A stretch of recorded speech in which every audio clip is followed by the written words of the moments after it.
Hi everyone, it's Lindy on here from Pink Whisper Designs. Today we're going to create a fun lawn fawn card. This is a window flap card and I'm going to show you how to create this. And this is inspired by the current Lawn Fawn Challenge, which is the Halloween and Fall Inspiration Challenge. So let's go ahead and get started. For stamps and dies today I'm going to be using the Lawn Fawn Costume Party. We're going to use the witch and the little broom, and then I'm using the pick of the patch, and we're going to use all of those little pumpkins. For paper I'm using the Strathmore Bristol Smooth 100-pound cardstock. I've gone ahead and placed that in my Mini Misty, and I'm going to be stamping using the VersaFine Onyx Black ink, which is a permanent ink. So I've gone ahead and stamped these. And to do my coloring today, I'm going to be using the Tim Holtz Distress Markers. I'm using Wild Honey and Carved Pumpkin. And these are a dual tip marker with a fine tip on one end and a brush tip on the other. And again, this is a water-based marker. I'm going to start with that lighter color just down the center there, not being fussy, just apply a little color. Then coming in with that carved pumpkin, I'm using the water brush. This is the Tim Holtz Detailer Tip water brush. And I just want to check and make sure I have just the right amount of water flow before I get started. So I'm checking that on my scrap paper. And then if you get too much color on the brush tip, you can clean it off either on your scrap paper or on a paper towel. Now I wanted to darken up these edges a little bit more, so I'm going to show you one way, which is to come right in with some color while the paper is still wet. The only risk here is if the paper gets too wet, you can get a little bit of that piling on your paper. So I will show you in a minute another way that you can do this. So I'm just blending in towards the center, keeping that center area the lightest. So I've done that same exact thing for all of these. Now I'm going to heat set this and show you the second way you can do this is once it's dry, you can come in with another layer of your darker color and then blend that out again, and that just keeps the paper a little bit drier here. And you can do this as many times as you want, so you could heat set it again and come back in with more color. Now with peeled paint and walnut stain, I'm just going to do the stems on these. I just wanted to give it a little hint of green. I'm putting the brown down at the bottom and then pulling that up towards the top. Now with spun sugar, tattered rose, black soot, wild honey, mustard seed, and wilted violet, I'm going to color in the little witch. And I'm going to use the wilted violet here and just apply the darker color just along the edges and pull that in. Just giving a little shadow there underneath her arms and along the sides of her little dress. And again, because these are a water-based marker, they blend really easily. I do prefer to use the Strathmore Bristol Smooth cardstock. It just gives you a nice even blending. I'm going to do the little band on the hat with that same color, just applying the color on either side and pulling in towards the middle. Now with black soot, I'm going to do the hat. And again, just checking that water flow. Now here I did get a little bit more water than I wanted, so I'm just tapping that brush off onto some paper towel just to blot it off a little bit till I get just the right consistency. Now I did still have a little more water, so I'm blotting the image with the paper towel, and that will give me a little highlight on the hat as well. And I'm going to do that same thing here again in her hair. I'm going to blend it out and then I'm going to blot it with the paper towel. And you'll see it's a really kind of easy and quick way to give a little bit of highlight. And there you'll see me doing that right there. So now I'm using the spun sugar and the tattered rose here just to do the skin. And the spun sugar just a little bit on her cheeks there, just to add a little pink to her cheeks. And I'm just kind of dotting that on, just a couple little dots of color, and then I'll blend that out. And a little black on the little booties there. And again here I'm going to add a highlight by just tapping off a little bit of that color. Now with wild honey, ground espresso, and antique linen, and I couldn't quite hang on to these markers here, But those three colors I'm going to use to color in the little broom here. So I'm applying the lightest color first and then a little bit of that darker color and pulling in towards the center here. And now I'll apply that wild honey color here and then just blend that out. So now I'll heat set all of these. Because I want to add some little faces to these, and I don't think I've ever actually added the faces to these little pumpkins before. So I'm going to add these cute little faces, and I have to say I added a lot to these little images by adding the little pumpkin jack-o'-lantern faces. So I'm going to go ahead and center those on my Misty, and then I'm going to stamp those, again using the VersaFine Onyx Black ink. And I did stamp these a couple of times.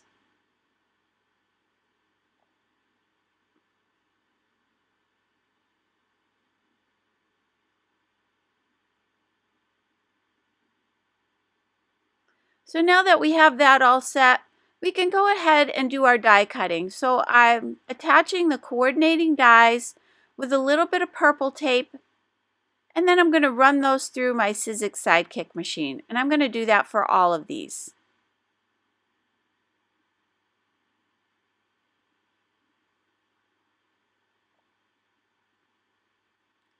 Now I have everything die cut and colored in, so I'm going to grab this die here. And this is the Shutter Card add-on die. And as soon as I saw this add-on set, I couldn't wait to make a little flap card out of it. For paper, I'm using the Fall Fling Petite paper pack from Lawn Fawn. And I'm going to grab this kind of orangey color here that has these leaves on it. And then I'm going to grab this coordinating one that has the little flowers and leaves. And then the green one that has the leaves as well. And again, this is the Fall Fling 6x6 inch Petite paper pack. I'm going to set that florally one aside for now, and I'm going to be focusing on these two here. So for this first one, I'm going to attach this Shutter Card add-on, and I'm just going to make sure it's lined up straight by lining it up against the right-hand side and along the bottom, and then I'll know that it's nice and straight. And I'm running that through the die cutting machine. Now for the green paper, I just need to cut from that circle down. I don't need all of this. This is going to be for our little grassy borders, but I did want to capture that stitched border on the bottom and the two sides. So I'm going to go ahead and line that again up against the right hand side and the bottom of my cardstock to make sure it's nice and straight. And I'm going to do this twice.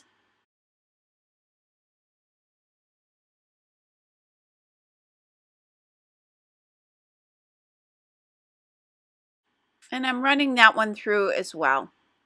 So now we have those two little borders for the bottom of the card. And I'm going to set those aside for now. But you can see how those will fit right on the Shutter Card add-on. Now with this florally pattern, I'm using the outside in stitched rectangle Stackables dies, and I've taken the largest one. And I'm going to run that through the machine, and that'll give us that nice stitched border all the way around. Now for the cardstock, I've got a piece of licorice 100-pound cardstock that measures 4 1/4 by 11. And I'm going to score this at 5 1/2. This will be a standard A2 size card. And there's my score at the 5 1/2 inch mark. So what I want to do is place this in my Fiskars trimmer at the 3/4 inch mark. So I'm going to cut this at 3/4 of an inch from the score line down. So I'm setting that cutter, and the blade is right in the center there. So there is an arrow where your blade is, so you can see that there. So I'm going to pull from that score line all the way down, cutting at 3/4 of an inch. You can see that there, and then I'm going to flip this over and do that same thing on the other side. So again, at the 3/4 inch mark, from that score line, I'm going to position my blade right at the score line there. And again, that little arrow on the side tells you where your blade is. And then I'm going to cut from there down. So now I've got these two little flaps that I want to cut off, so I'm going to use that score line as my guide, and I'm going to cut right in 3/4 of an inch. And I'm going to do that same thing on the other side. So that gives us the little flap on the front of the card. Now I'm going to go ahead and fold this right along that score line and press that out with my bone folder. And there we have the little flap, and now this is the little shutter card add-on that's going to fit right on that flap. And what I want to do now is create an opening to the back of the card. So I'm centering this. I want the top and the two sides to have the same amount of distance. Don't worry about the bottom for now. We're going to fix that later. So I'm taping this down with a little bit of purple tape, again making sure the top and the two sides have equal distance. And then I'm coming in with my circle die here. I'm going to take that third largest one. And these are the outside in stitched circle Stackables dies. And you can see that there. And I'm going to line this up in the center. And this is really easy. There's a stitched line on our shutter card, and I'm going to follow that stitched line to line this up perfectly. So if I line it up right along those stitches, I'm going to hold that down. I'm just trying to see it, so I'm trying to get my head over it here without getting it in the camera. And then I'm just going to draw a pencil line all the way around. Now I can remove that shutter card add-on and center this right along those pencil lines. I'm going to tape that down with some purple tape. And I'm going to run that through my die cutting machine. And that's going to give us a little black frame inside this shutter card add-on. And you'll see that here in a minute. So I've opened up the card. Before I run it through, you want to make sure it's opened up. And I'm just going to run that through, and that again will give us that little stitch border. That little stitch border will not show, but what will show is a little tiny bit of a black frame on the inside here. So first I want to work on the inside of the card. So I'm going to set the rest of that aside for now, and I'm centering this panel on the inside of my card because I want to do the sentiment, and I want to make sure that I get it lined up nice and straight. So I've placed this in my MISTI stamp positioner, and I'm going to grab that sentiment there that says, "Have a very beautiful Halloween." So I've gone ahead and lined up the stamps. It is 3 separate stamps, so I've just lined them one on top of another. Now I'm going to open the card back up to do my stamping. And I'm using the VersaFine Onyx Black ink again.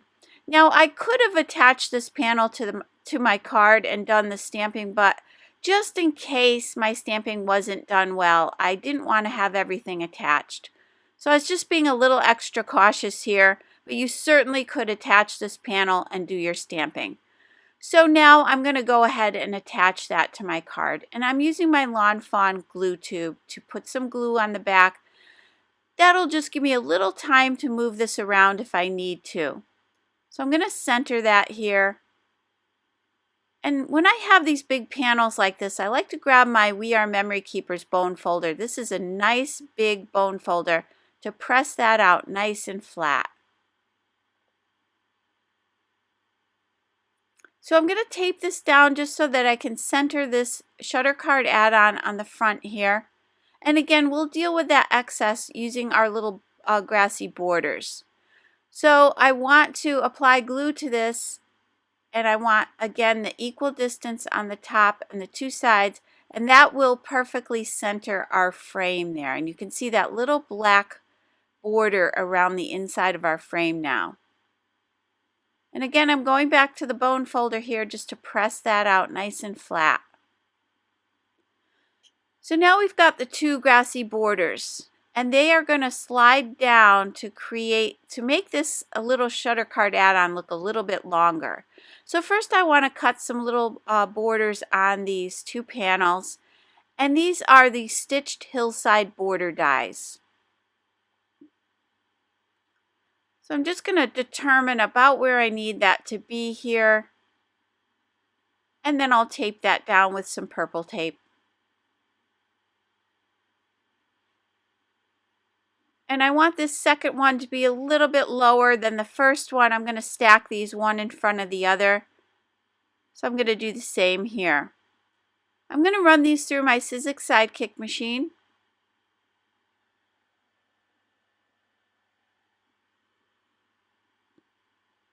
And now I have that stitch border all the way around.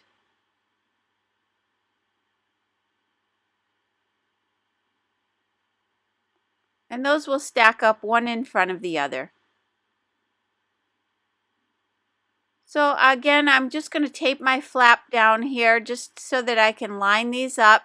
And again, now I want to have equal border on the bottom and the two sides. And that'll extend out the look of our shutter card add-on. So it makes it look as though it goes all the way down here. But we've just kind of improvised by adding these little borders here.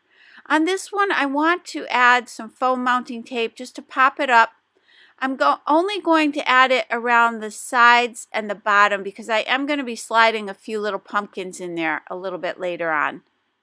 So I'm removing the backing and lining that up right along that other border.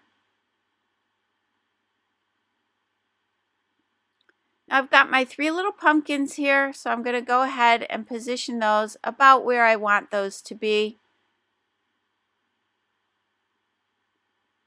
And then I'm going to glue those in place.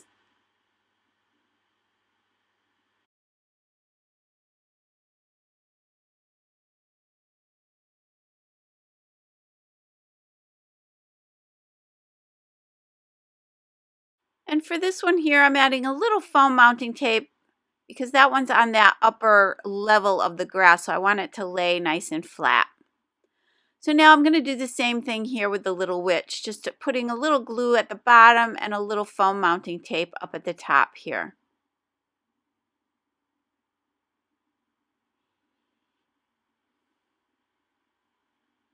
And then I'm just going to glue down the little broom.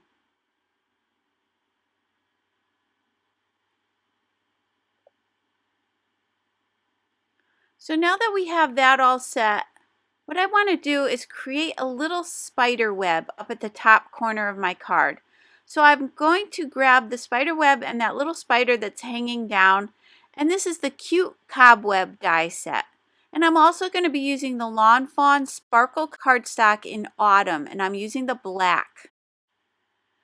And now I'm going to go ahead and die cut the spider and the little web from the Sparkle cardstock.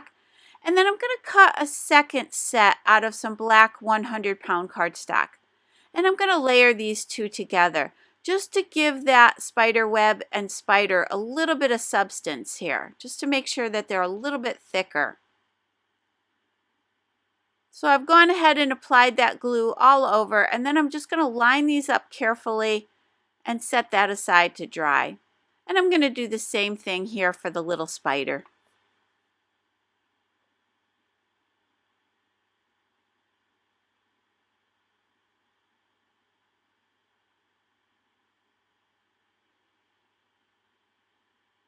So now that that's all set, I can go ahead and attach those to my card. And I'm going to attach that right along that orange frame here.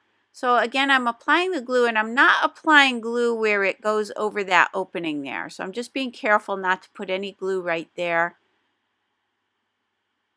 And then for the spider, I want to just put glue. You can see here, I'll double check it here, but you don't want to put glue on that middle section there because it is going to be in the opening. So I'm just putting the glue on the top and on the bottom here. And then I'm going to line that up.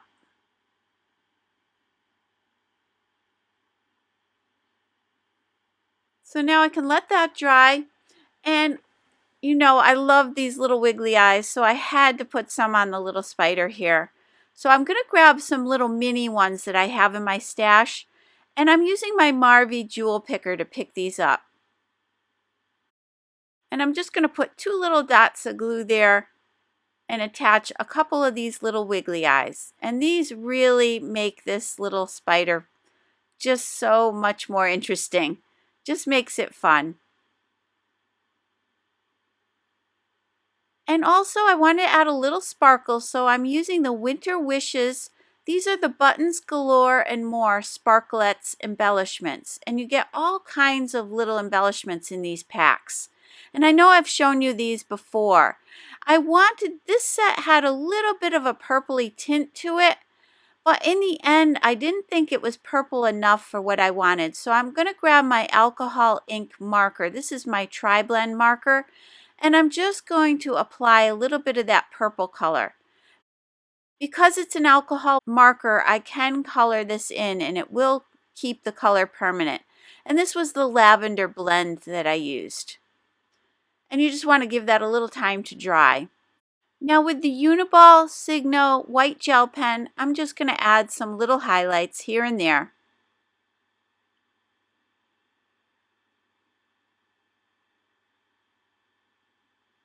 And I did decide to add some to the sparkle cardstock. It's kind of got a rough texture to it, but the pen will apply the color, and it stayed on nicely, and I thought it added a little bit more interest to that spider web. And then using the glitter pen from Lawn Fawn, I'm going to apply a little bit of sparkle to that little band on the hat. So let me give you a closer look at the card. You can see that you can sign right here underneath the flap, so there's plenty of room for that. And you can see this cute little sparkly spider web we have. I just think this is so cute. And these little flap cards are so easy to make. Just a little different twist on a standard A2 size card. So I hope you enjoyed today's video. If you did, please hit the like button and subscribe. And don't forget to visit me at pinkwhisperdesigns.com. As always, thank you so much for joining me today. Have a great day. Bye-bye.